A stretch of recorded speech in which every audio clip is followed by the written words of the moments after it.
Good afternoon everybody and welcome back to the channel with today's video where we're going to be looking at UCL Fantasy Game Week 3 potential wildcard team.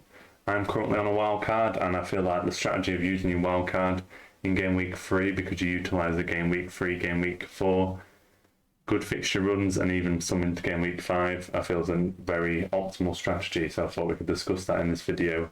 I'm obviously doing the same strategy at the same time, so it's good to see my opinion on that, and hopefully it helps you guys with your teams going into this game week and obviously beyond that. And even if you're not on a wildcard, it also helps as well. Before we jump into discussing the players in the team and a bit more in depth in the video, just want to say thank you for the support on the previous videos. If you like the content you're seeing, drop a comment, like, subscribe to the channel. Literally every subscription is like just means everything to the channel, so I appreciate anything you can give to the channel. Obviously subscribing and liking is completely free, so let's jump straight into it.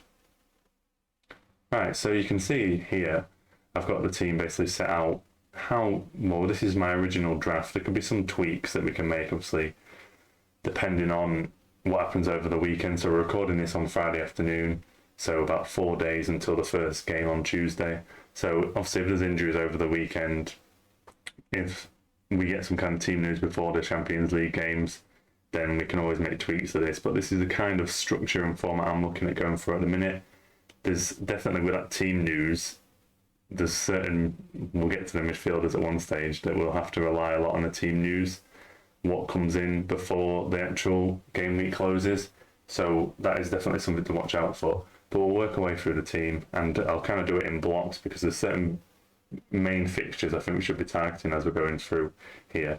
So I think always a good team to be going for, even not dependent on the fixture sometimes.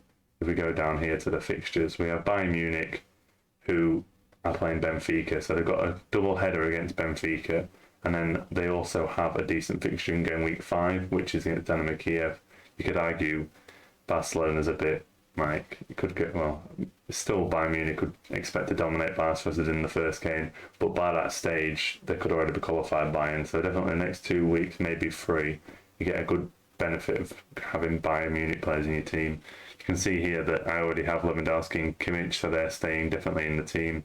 Lewandowski, obviously we know about his goal scoring ability. Kimmich is actually down as a defender on the game, but he plays in midfield, so we always look for those out of position players, so he can always step up and get a goal as well. I do like that he's down as a defender on here, because he, over the last few years, he tended to be like a defensive midfielder, so we're getting the benefits of him being defender because he can get the clean sheet points, but then there's also some attacking benefit if he can get forward at the same time. So I think Bayern Munich, even from the start, have been a good one to be going for, we'll be keeping them in there.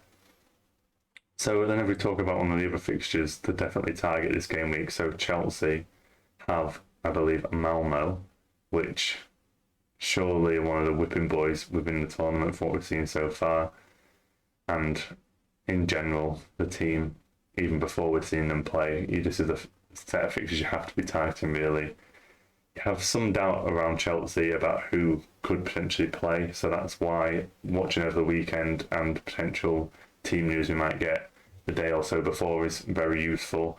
But that's why for Chelsea I've got Mendy and Azpilicueta, because I feel like they are the two, especially in defence, that could be nailed on. Obviously there's a bit of rotation risk with Mendy if Kepa comes in, but I expect Mendy to play most games this season. Azpilicueta I feel like is the most nailed on centre back currently, because Rudiger is currently out injured. I'm not sure how long he's going to be injured for, and I'd argue that he's more nailed than Azpilicueta usually, but now he's got that injury. Azpilicueta can also play right wing back if James is out, but he just seems the most nailed on pick for me there. And Chelsea defence, especially when you're playing Malmo, 2 hopeful clean sheets right there, so I hope we can't go too far wrong with that. And then we've also got Mason Mount. I was very indecisive about, obviously there's a star man Lukaku missing up front, but you can't spread the funds everywhere in your team, and I feel the mixture we could get with our strikers in terms of points, and then hopefully tapping into an assist or a goal from Mount, because he's hopefully going to be the supply line to Lukaku, could be a good way to still get into those Chelsea points even if Lukaku picks up a goal or 2. That is probably the glaring one missing from the team in Lukaku, but I think Mount can hopefully nullify some of that. If we see James playing at the weekend as well, there's an argument to get James. If you want to take a bet on Chilwell or Alonso, fair play, go for that one. But I think I'll be staying clear of that one. So you could go for a bit more risky pick instead of Azpilicueta to hopefully get some wing-back returns as well. But for now, I'd be going for Azpilicueta as a safe option. So I think we'll move on to the one that I talked about. The team news is very important on. So if we look at Man City's run here, it's mainly we're looking at this game week 3 and 4 where they're playing Club Bruges. So as a lot of fantasy players will know from Champions League and from FPL if we play that too, that Pep Roulette is a nightmare to predict. And this Club Bruges set of fixtures is one you really need to take the risk on, hopefully getting the right players. So at the back, we've gone for Diaz.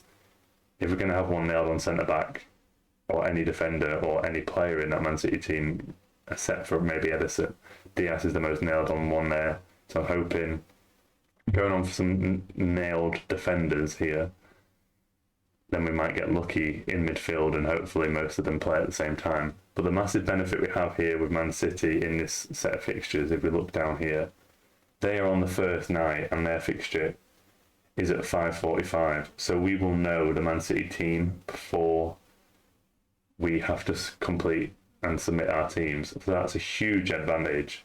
I can't stress how huge that is to know that information for this game week. Obviously, away from home, it could be a bit more difficult. But if we know the Man City players who are going to play, we have got a great chance of getting points in this game week from that. So at the minute, I have Grealish and Foden in there, who I both think have a decent chance to start.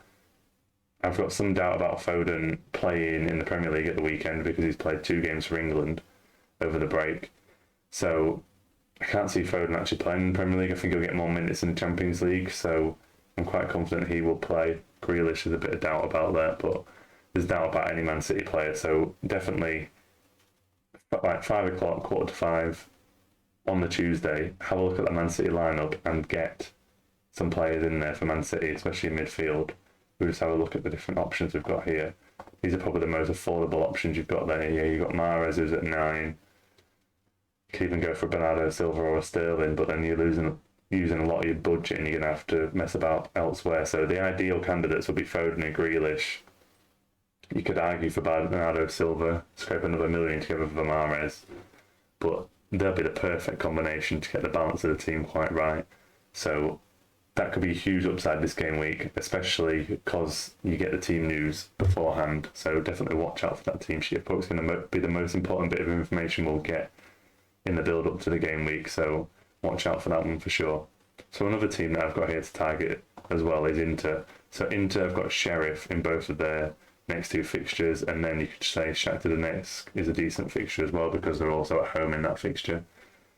So I've gone with triple Inter as well, trying to balance it out with one in each position. So Bastoni is mainly there for the clean sheet. He's not going to get you a lot of attacking output. He'll hopefully get a few ball recoveries, but that's less likely against Sheriff because I expect Inter to be on the attack quite a lot. But he's there mainly for the clean sheet and hope we get the clean sheet. Barella, I was trying to tap into their midfield. Again, Barella, he might nick in with a goal. He's been in decent form for Inter in the league. It depends. You'd think in the Sheriff game they'd have a lot more players attacking, so I've got faith that Barella could be involved. He's not always involved in the goals, even assisting, but there's potential there, especially with the fixture, to go for that Inter midfielder. It's a decent price at 7 million. You could go elsewhere, but I kind of like it purely based on the fixture. I don't think he'd be someone who'd always be in my team. These next 2 fixtures, he'll definitely be in there and then probably gone after that.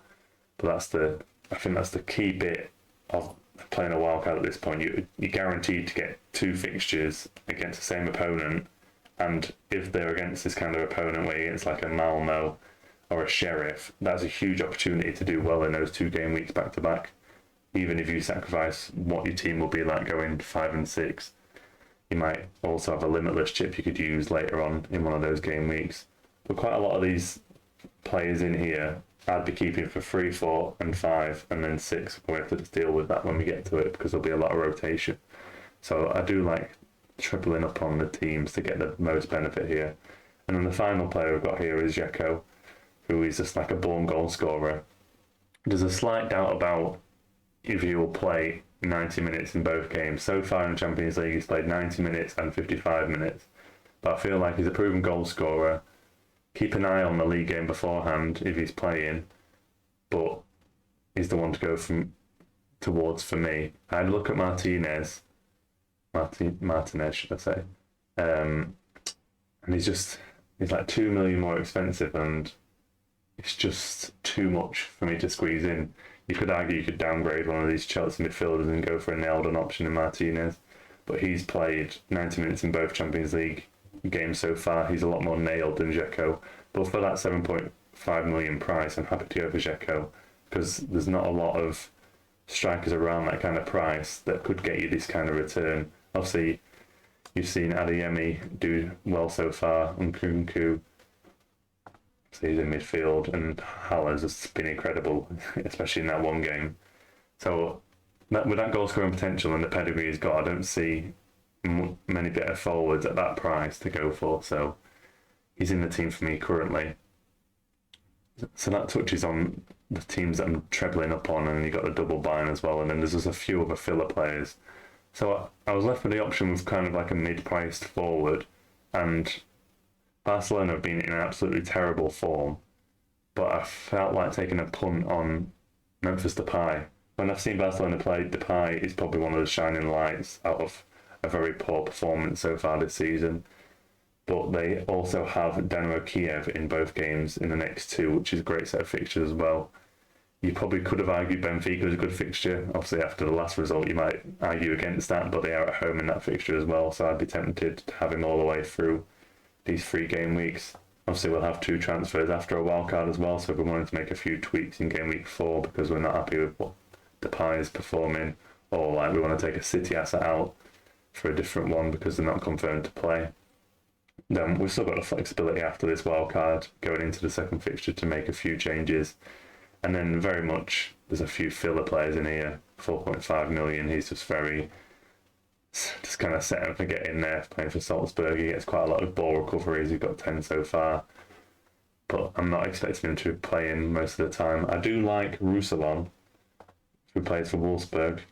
Their group in general isn't the most difficult group. So they've got Salzburg twice, then they've got Seville and Lille, should I say. So even if you just hold him all the way through competition, it's a great hold to have all the way through.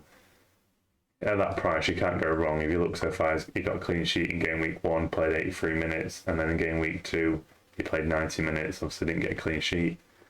But he's a great option. At that price, you can't really go wrong. He's playing fullback as well, so he's got a decent chance of getting forward, getting some returns. So when I saw that price, I was like, you've just got to have him in there. I think you just leave him in there for the whole rest of the group stage and you'll be pretty set and forget there. And then I've just got a reserve goalkeeper I'm not expecting to particularly play, but 4 million playing goalkeeper for Besiktas. You might always, well, not always, but you might get lucky with a clean sheet here and there, especially if Mendy misses out. But a lot of the time we're relying on Mendy here to get that clean sheet. So we're hoping we're not going to have to use that goalkeeper, very similar to the midfielder here. We're hoping the midfielders we've got will do the business. There's potential we could change one of these 2 City midfielders, especially depending on the lineup. If we find out that maybe like KDB, Mahrez, Sterling are all playing all the more expensive options, then we're probably going to have to look elsewhere.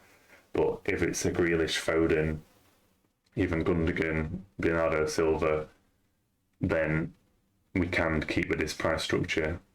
But as we're standing now, this is the kind of team that I'll be looking to go for.